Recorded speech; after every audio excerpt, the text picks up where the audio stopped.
So in about 10 minutes from now, the 2018 NFL Draft will kick off, but not entirely without controversy. Several former NFL cheerleaders have filed discrimination lawsuits against the league. They say that there's a double standard when it comes to the rules that the players have to live under and the rules that those who cheer them on live under. Now, two women are taking their fight for equality directly to the top. Bailey Davis and Kristen Ann Ware say that they will accept a $1 settlement in exchange for a good faith 4-hour meeting with Roger Goodell, the NFL commissioner. Also in that proposal as a hedge against retaliation, teams that currently have squads would not be able to disband them for a minimum of 5 years. Davis, a former New Orleans Saints cheerleader, says she was fired after posting this photo of herself on Instagram. And Ware, a former Miami Dolphins cheerleader, says she was told in no uncertain terms they did not want her to speak out about the fact that she was a virgin or talk about her faith. We reached out to the NFL for comment on the settlement offer. They said, in part, quote, everyone who works in the NFL, including cheerleaders, have the right to work in a positive and respectful environment that is free from all forms of harassment and discrimination. Here now exclusively the former NFL cheerleaders at the center of all this, Bailey Davis and Kristen Ann Ware, and their attorney, Sarah Blackwell. Good to have all of you with us tonight. So in terms of what you want, Bailey, you know, what would satisfy you in your gripe, and I think it's justifiable. That picture that we just showed of you is not particularly revealing. I mean, let's face it, you guys wear like teeny little things when you're out there cheerleading. So why was that a problem? Because the players can post whatever pictures they want, right? Right. Well, the contract says we can't post nude, semi-nude, or in lingerie. And in my opinion, semi-nude is a swimsuit or our uniform. We have a swimsuit calendar and our uniform is two-piece. But the players can post shirtless and it's seen as athletic. But they said that it linked me to a rumor that I was at a party with a player and that I was seeking players' attention with the photo. But it was on my private social media account. Why are you not allowed to go to a party with the players? We're not allowed to be anywhere that the players are. If we're in a restaurant and a player walks in, we have to leave. It seems like a little interesting, doesn't it? Do you think that's wrong? Oh, of course. It's completely discriminating. The players have no such rule like that. It's completely up to us to run away from them and hide because they say they're going to prey on us. All right. Kristen Ann, you know, in terms of what you're looking for in this if you could sit down with Roger Goodell, what would you tell him?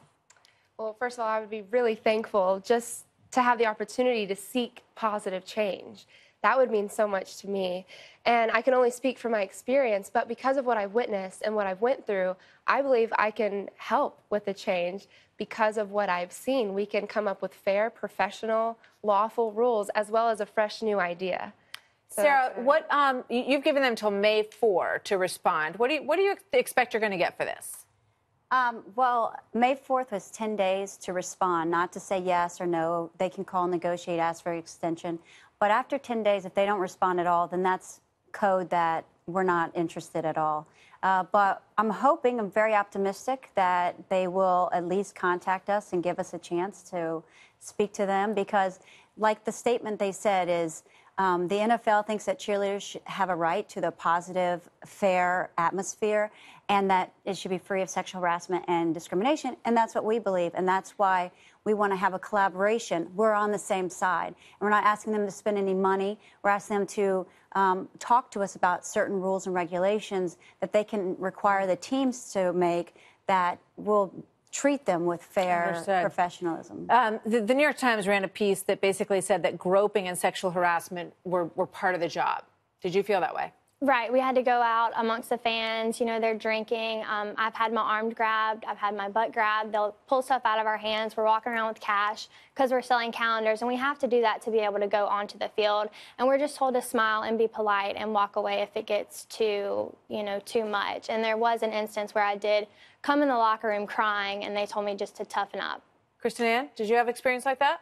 I personally didn't. We had security guards with us, so I'm really thankful for that, but I'm really sad for the other teams that they had to go through things like that. Yeah, you know, there are reports that people were told to go to a fan's house and, you know, hang out with them. I mean, would they ever do that to the football players? No, of course not. And when we did have to do those things, we were in black cocktail dresses. They wanted us in the little black dresses. So did you ever just say, like, you know what, I'm out. Like, this isn't really for me. You know, this is not what I signed up for. No, I mean, honestly, being an NFL cheerleader is an honor, and we were told many times you're replaceable. If you don't want to do this, there's 100 other girls that would do it for free, and it was my dream job, so I did what I had to. So why just the dollar? Do you think that they deserve more monetary damages in some of these cases if there's groping and harassment involved? Well, of course, they deserve a lot of money. And offering them a dollar settlement demand with the meeting, they don't benefit at all from this because they're not cheerleaders anymore. So even if the rules and regulations are put in place, only the ones there now and the ones to come. So it's very sacrificial, and I hope it shows the NFL and everyone that we're here for empowerment of women and for their rights. Good for you. Very interesting. We'll follow it. Thanks a lot. Thank you. Thank you.